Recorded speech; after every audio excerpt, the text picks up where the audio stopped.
Hello Wilson, how are you? Last week I sent you the drawings for your rooms. Did you check them? Thank you, Eddie.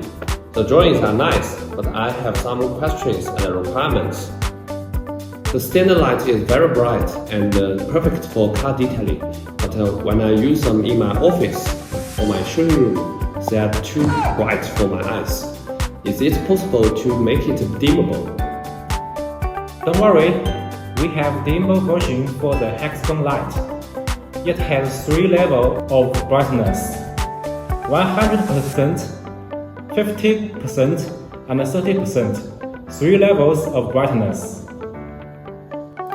And when you dim the brightness, at the same time, it will also reduce the power consumption and save electricity. It's very helpful. Nice, that's important for me. But will the installation be more difficult?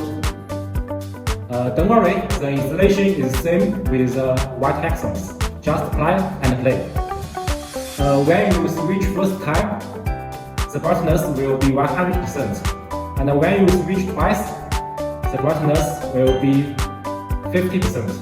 And when you switch third time, the brightness will be 30%. Okay, very good. I will get some for my summer room. I will send you my requirements soon. Light up your workshop. Find some star.